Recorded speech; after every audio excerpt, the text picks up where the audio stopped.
So ever since I was little, I took a lot of educational programs at the zoo and at the local aquarium. And so animal protection has always been something that's been very, very important to me. I remember in the beginning when we did the research about the shark fin, 35% of people even didn't know the shark fins come from sharks.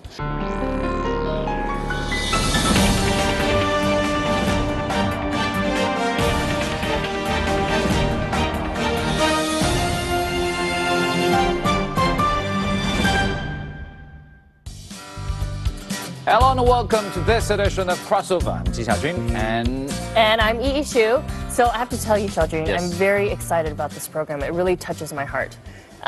So ever since I was little, I took a lot of educational programs at the zoo and at the local aquarium. And so animal protection has always been something that's been very, very important to me. It is a very important episode, but sometimes, we take it like the sad side of the whole story. And basically what is happening probably is not good stories for all. Well, of course, but I think a lot of people will also perceive that a lot of Chinese people, like they don't have much of, they haven't been working towards much of wildlife conservation. But actually there's been a lot of effort put forth and there's been a lot of success Exactly. as well. Sometimes we talk about traditions, but the thing is when the world develops, our concepts, our understanding of the world also develops. And that is why when we say this is tradition, but somehow we're now looking at it from a different perspective. And that is exactly what we're going to talk about today. Yes. And we have three guests with us today. First is Mei, who is from Wild Aid. You're the China representative of Wild Aid, an organization that is here to stop the trade of illegal animal products. Thank you for being here. Thank you for having me. Wild Aid, actually, I have been working Wild Aid for 11 years. We're mostly focused on to put the public awareness campaign to empower the people to make the better choice towards stop consume the endangered species. Right. Next, we have Mark Leung, who is a National Geographic photographer. And I know you've taken of a lot of the atrocities that we are going to be talking about today. Yeah, I'm a documentary photographer, so I take pictures of all kinds of things. So you've been to literally everywhere of the world. No, just my project was mostly in Asia, so I did a lot of work Right. in Southeast Asia and China. Right. Our third guest is Aster Lee from Beijing Normal University. Now, you're one of the premier experts in China on the Asian elephant. Welcome. Well, I work on Asian elephant in the country in China for about 15 years. So my research team work on the species from molecular ecology to landscape planning, conservation strategy, everything about elephant. Everything about you're the elephant guy. My body shape also like an elephant. So we're going to tackle this topic about illegal trade of wildlife and animal products. Mei, now, Wild Aid, I know you've kind of turned the tables on wildlife conservation because I would almost say like 15 years ago, people were really just looking at, okay, how do we stop the poachers? Let's go in the field and let's control those poachers who are there poaching elephants or rhino or whatever other endangered species. But Wild Aid has, as you said, sought to turn the tables, and now you're trying to affect the demand. How are you doing that? We found it's hard in the beginning because most the money for protection is always going to the illegal trade, especially for on the set. But the situation didn't change that much.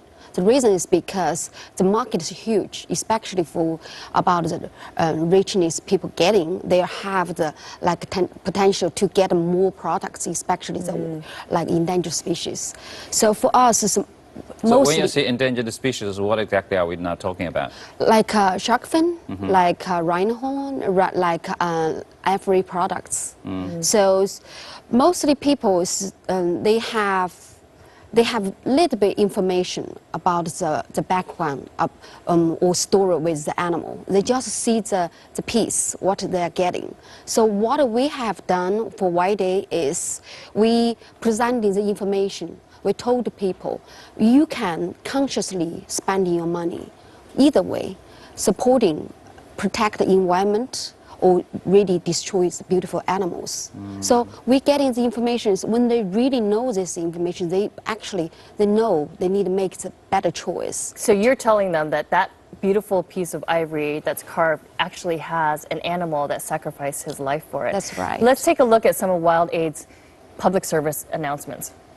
一些人认为象牙很美，如果象牙长在大象身上，它的确很美；如果它来源于非法象牙贸易，那么就很丑陋。每年成千上万头大象因非法象牙贸易而被屠杀。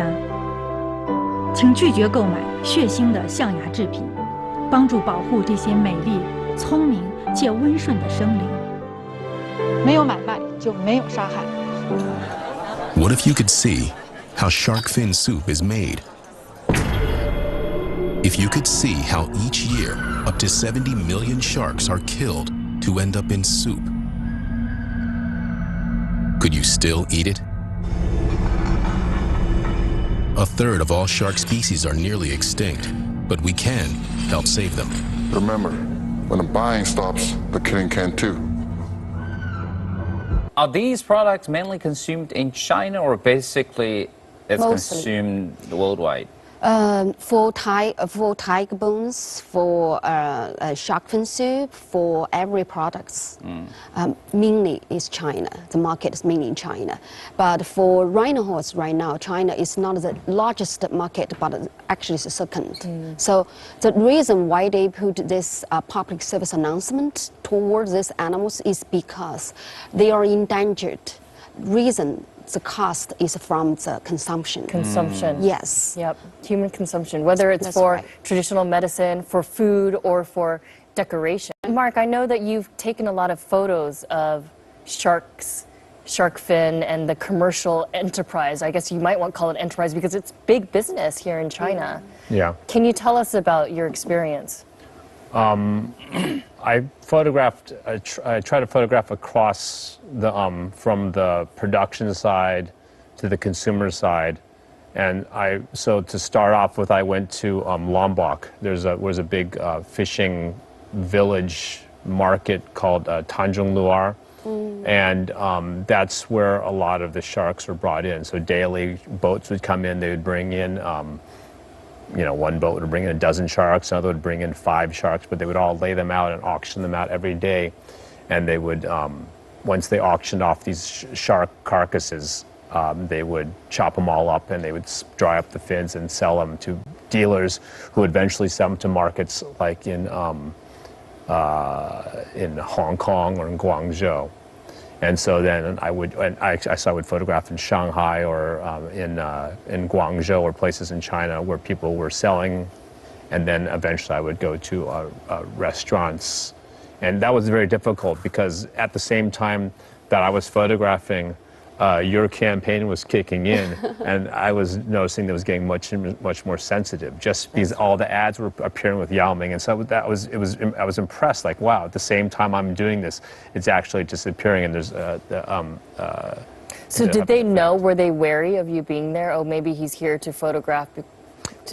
It depends on where I was. When I was in Lombok, it was just a normal daily business as usual. We're killing sharks, we're selling them, people are buying them. It's just part of business as usual.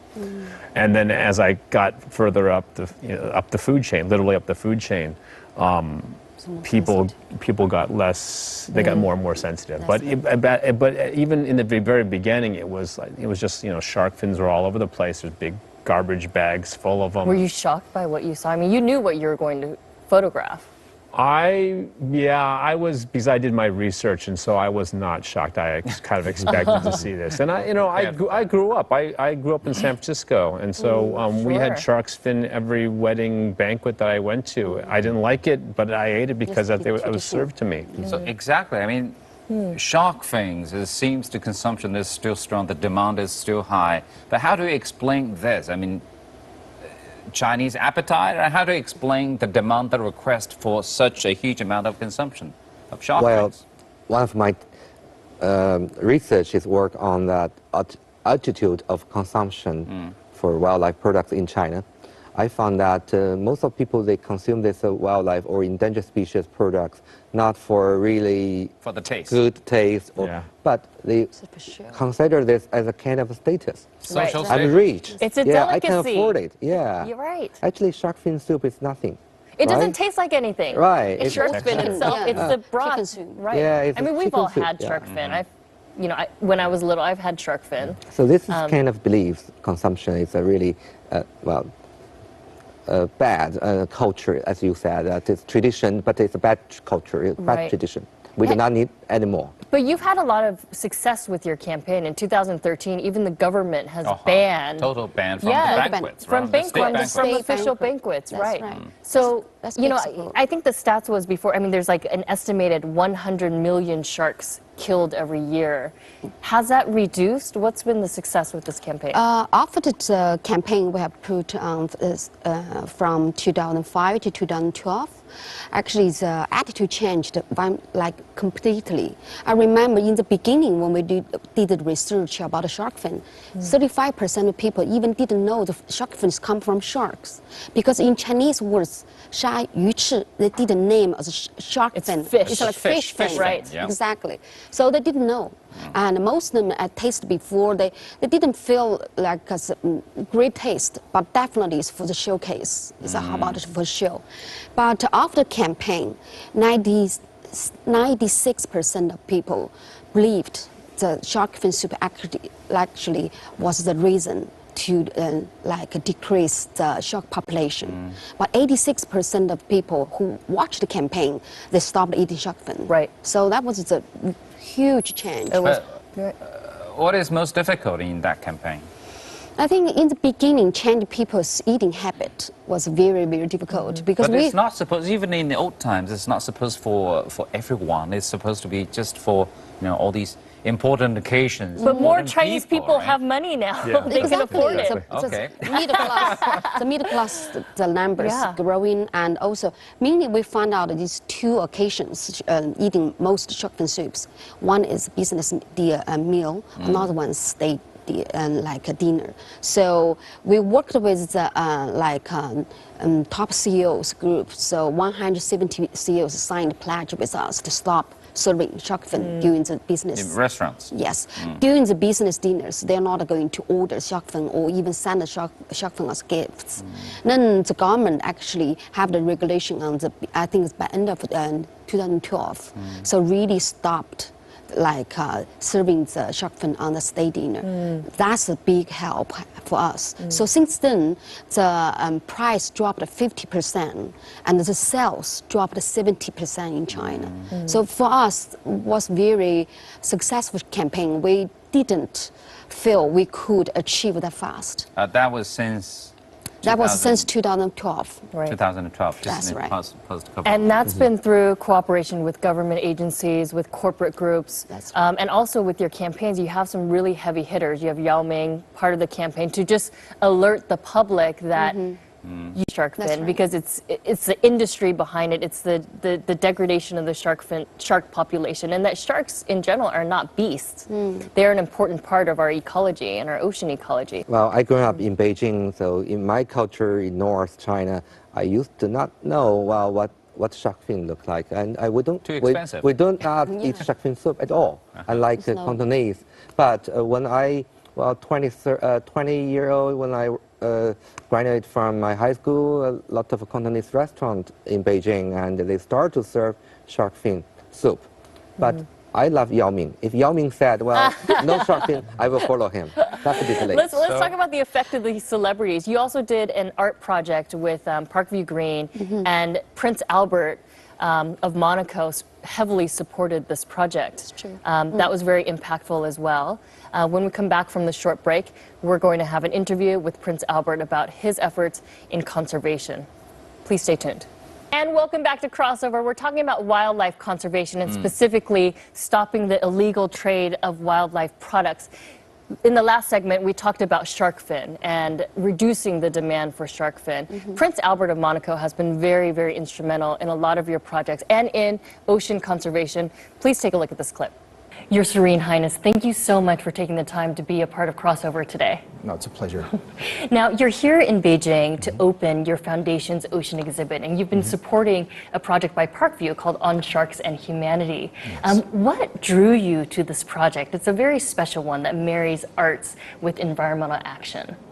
Well, I think if you want to raise awareness on all environmental issues, but especially in this case on oceans and on the protection of different species, I think this is an innovative and beautiful way of illustrating the dangers that certain species face, and in this case, sharks, and the decline in shark population over the world has been quite staggering in the last few years because of different countries that exploit sharks and shark fins for their for food, and also unfortunately sharks also were bycatches in the fishing of other species, and so I thought it was important to support this because we need to address this issue and this problem. We can't go on killing emblematic species and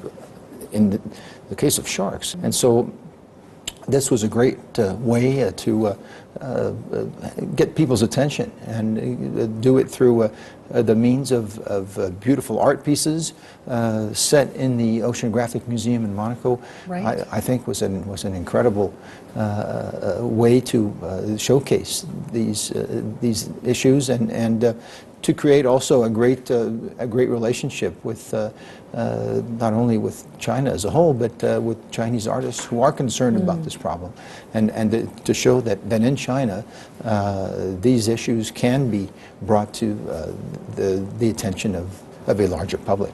Right. Your Serene Highness, as the Prince of Monaco, you could have supported many different causes.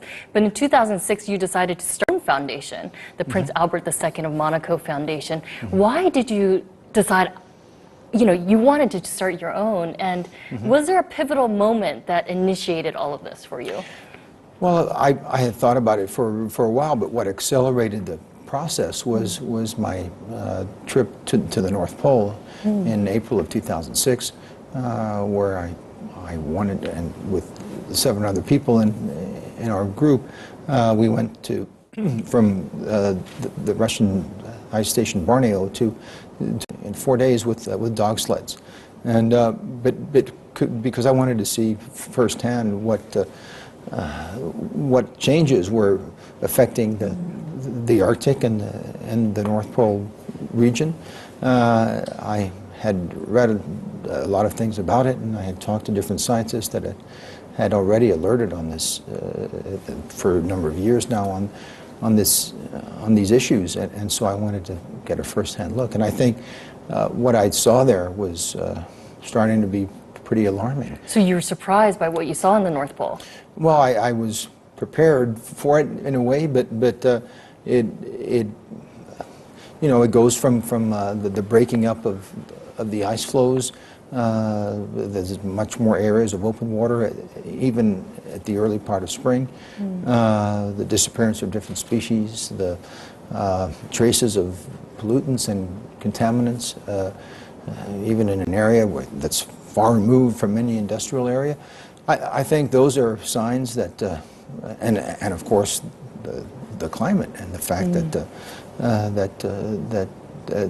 global warming is affecting these areas, both polar regions, at a much faster rate than anywhere else. And so I think that kind of raised my awareness and the fact that we need to do something very quickly and very soon. And so I wanted, aside from what was already being done by the Monegasque government, and we had done and had participated in different programs in different countries, but I thought there was need and there was room for more collaboration on a more personal level, and a commitment on a personal level, and so that's why I was able to set up the foundation. Yeah, Monaco is definitely a leader when it comes to environmentalism. And I can only imagine that nature and the oceans, it's part of your DNA. In Monaco, I've been there. It's a beautiful country. The ocean, the Mediterranean Ocean, and it's something that every Monegasque really embraces. What was your, how has the oceans played a role in your life from childhood to present? Well, of course, growing up with an oceanographic museum just a few blocks away from your home does help, and then just opening the window and looking out onto the Mediterranean, I think can only spur an interest of discovering more and wanting to get more of a feel for what it's like to be in the water and to be underwater also, and following, of course, in the footsteps of a very active great-great-grandfather who was incredibly adventurous in his day and wanted to discover different parts of the world, and was a great promoter of science and especially of oceanography. But also a father who was very interested in different issues concerning the Mediterranean and its preservation. Your Serene Highness, thank you so much for your time today. It's really been an honor to have been able to meet with you and talk with you. Thank you. Thank you. It's a great pleasure.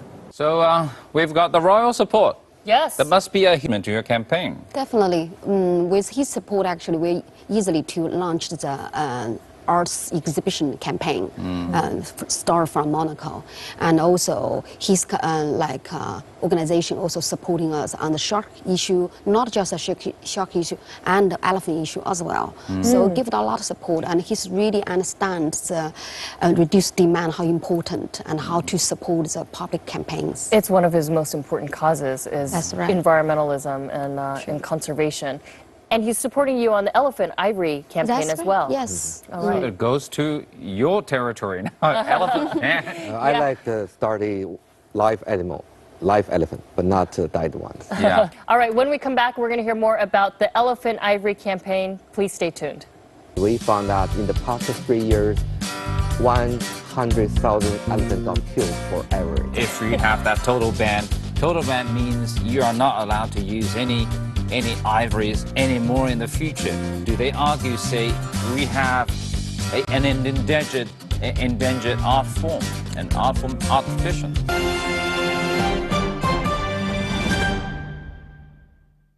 And welcome back to Crossover, and today we're talking about world animal conservation. We had that discussion about shark fin consumption in Asia, and also we had that interview with the royal member of Prince Albert of Monaco, right?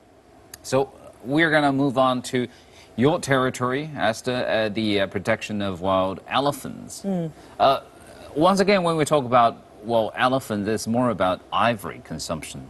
Again, in China, but that's been like a tradition, ivory carving for, if not thousands, but hundreds of years. And they say the earliest piece of ivory carving could be from thousands of years ago. But again, this is like the tradition and cultural tradition we've been carrying on for so long, for so many years. Right.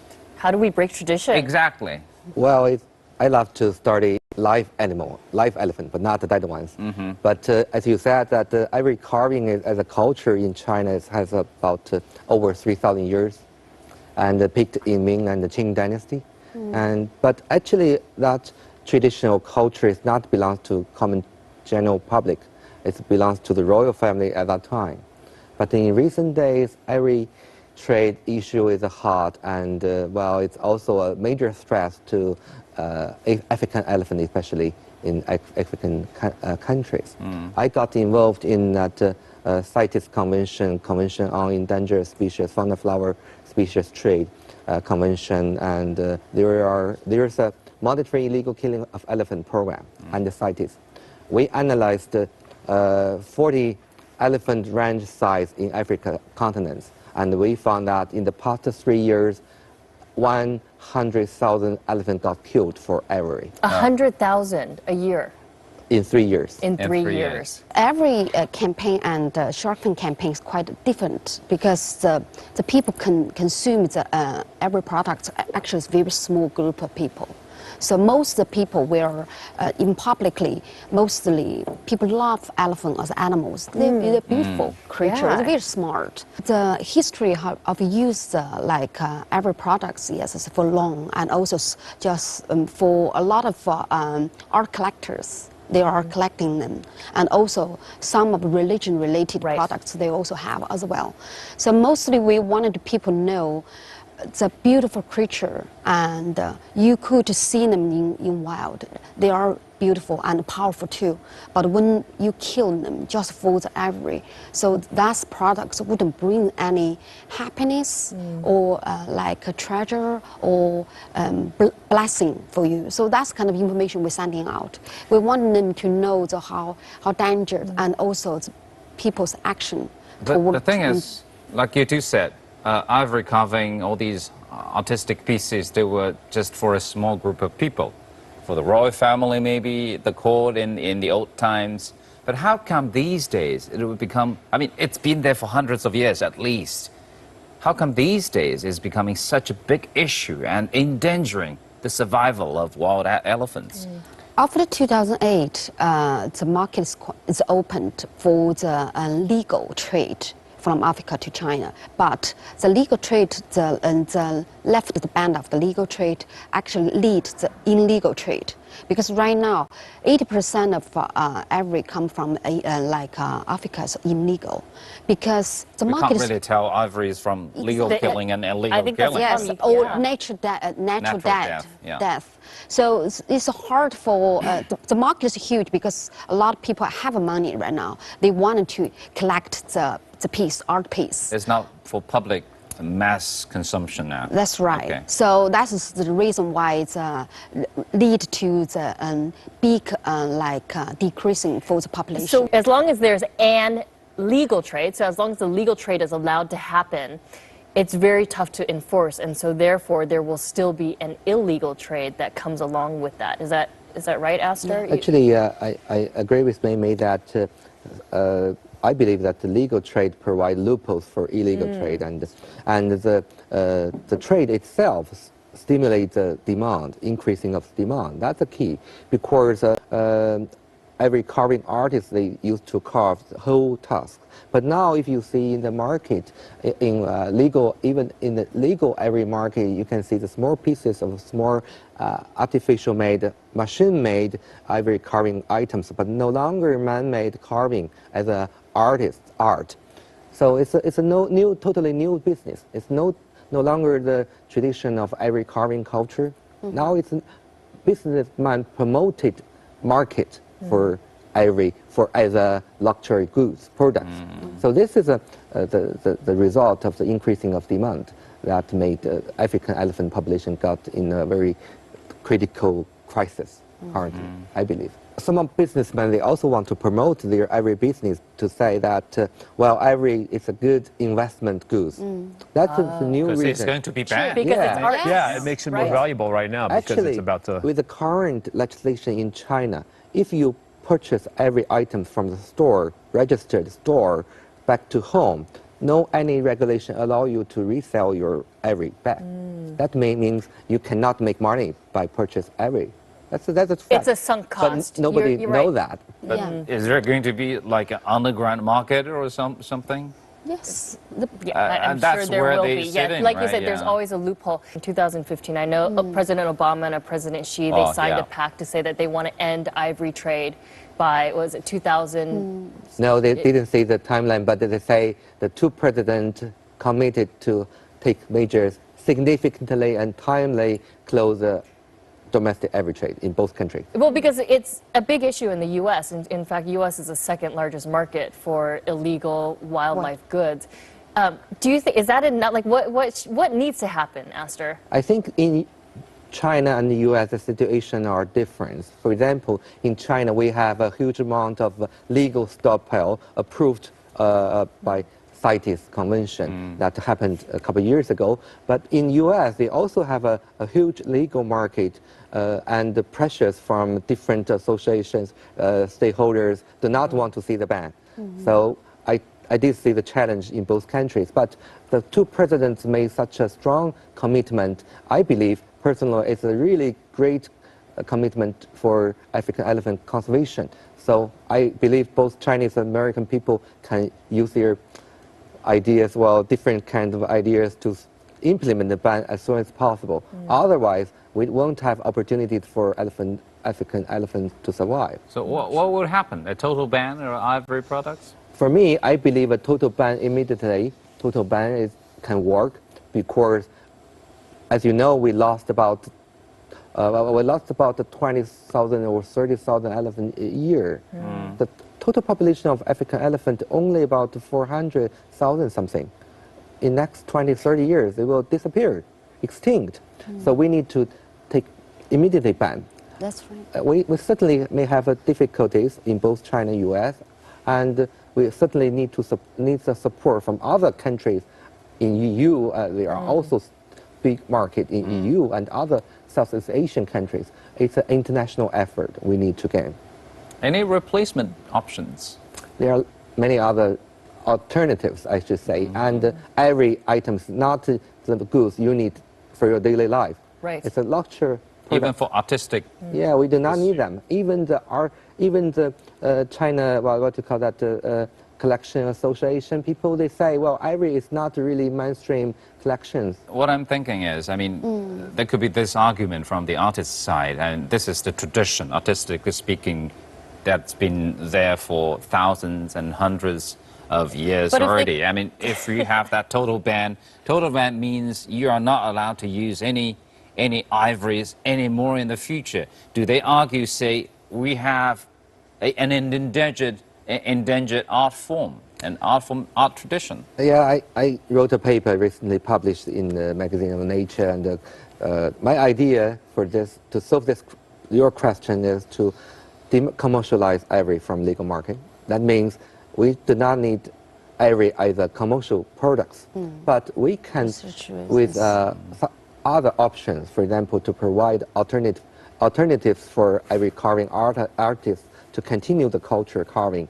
But we also can provide the legal stockpile, but it's not for commercial use anymore. It can serve the feed the art galleries, for public art for galleries, museums, for education purposes, as a proper rate. That's a good idea. Well, this is an option, and we may create this different smart ways to solve this problem. Yes, absolutely. Earlier in the fall of 2015, there was a Chinese woman in Tanzania who was captured or charged with illegal trade of ivory. I mean, this is quite big news. Ivory Queen. The Ivory Queen, right.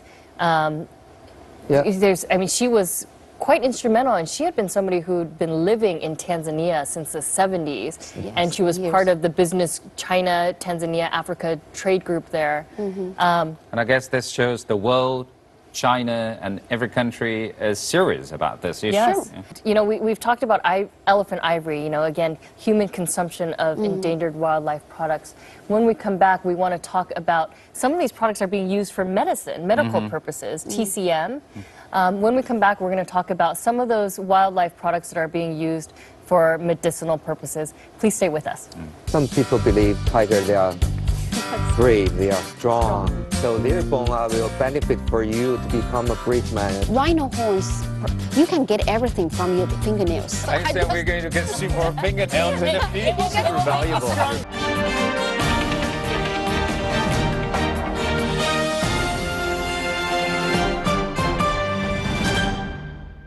And welcome back.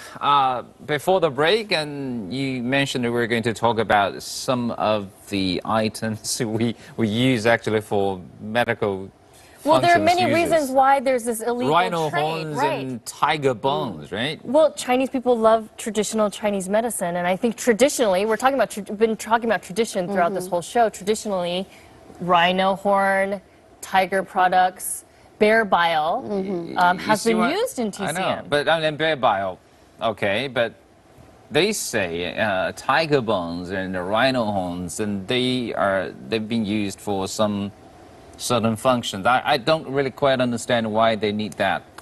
Because some people believe tiger, they are brave, they are strong. So their bone will benefit for you to become a brave man and strong man.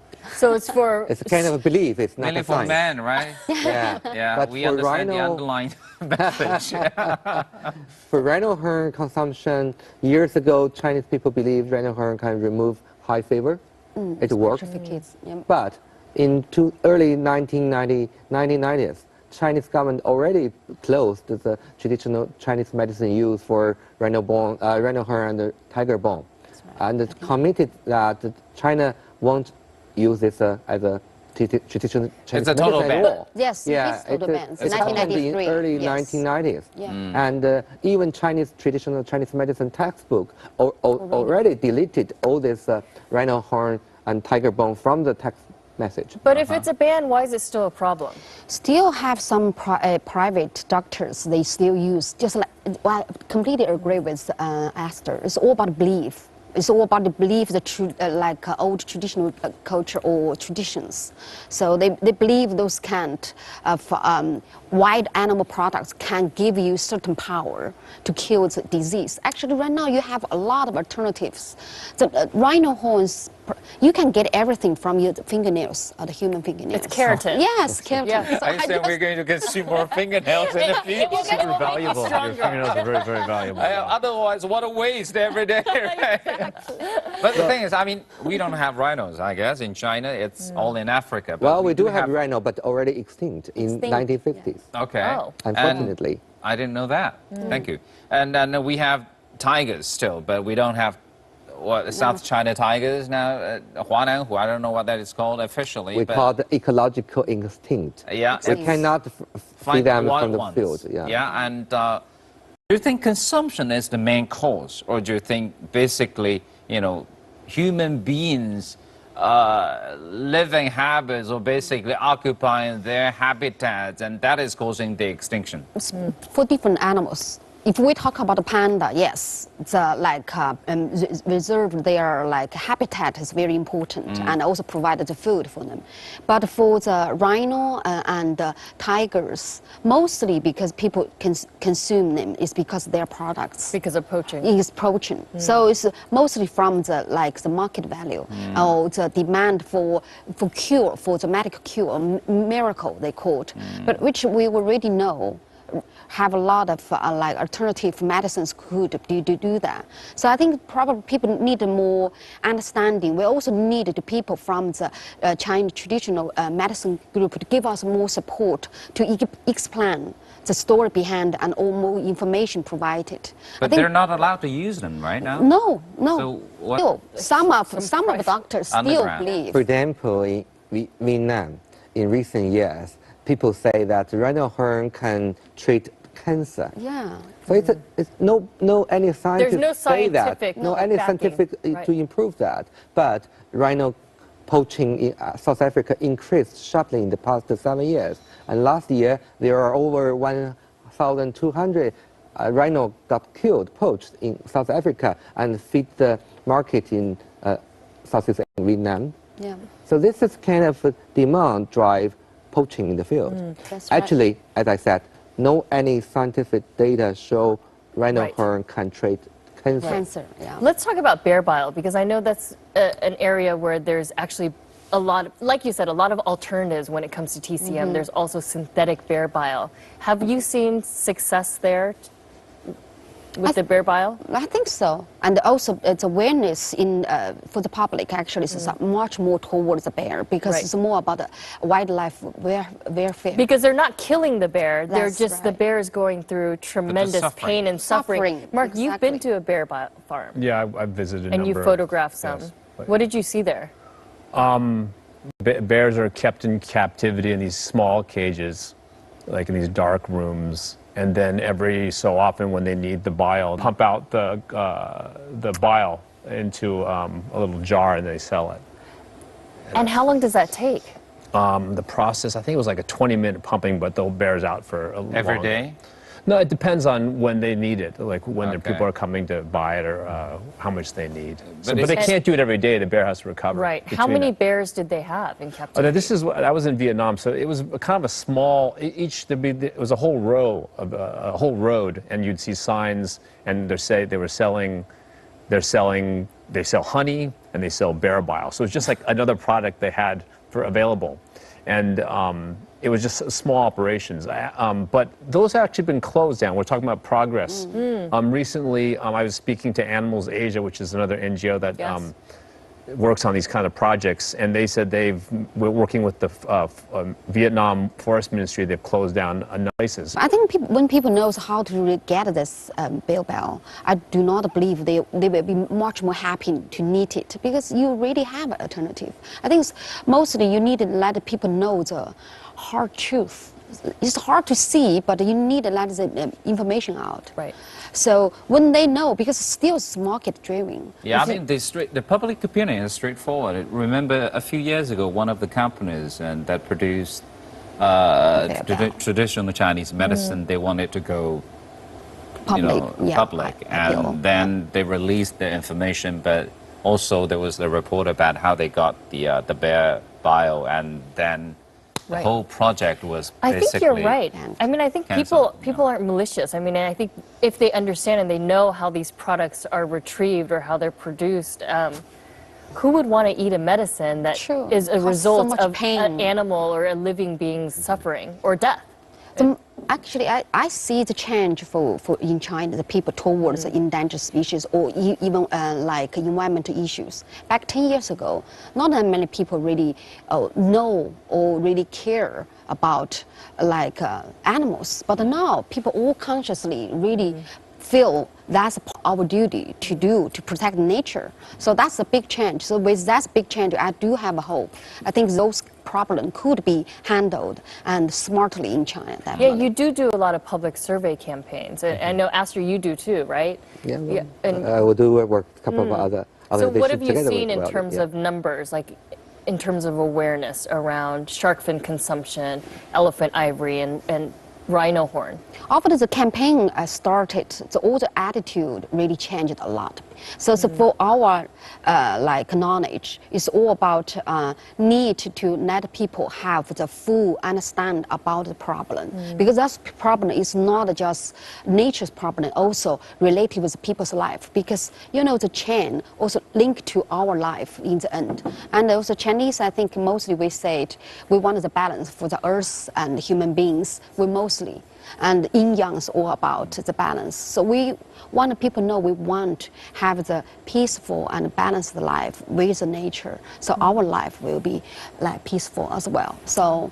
Well, I mean, to achieve the balance seems to be the eternal goal that we're talking about. We try to achieve the balance of consumption and artistic pursuit. We try to achieve the balance of carrying on the tradition, but at the same time living up to the modern standards, basically, of a modern society, of keeping the balance of the nature.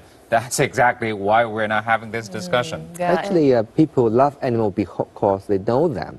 And they know them because they got taught. They were told what happened, right? Like what Wild Aid did, a lot of famous PSA is what we were told that shark got finned and dropped back to the ocean and going to die. And what happened behind the tiger bone trade or ivory trade. So if you tell people the truth, then a lot of people will follow your It's idea. all about awareness, and like the photographs that Mark takes, it's bringing the real story to the people so that they can see the suffering and the death. Well, I want to thank the three of you so much, not only for being here today, but also for all of your efforts in wildlife conservation. It's such an important thing that I think we all have to work towards. I also want to thank our viewers at home for tuning in with us this weekend. We'll see you next weekend on Crossover. Bye for now.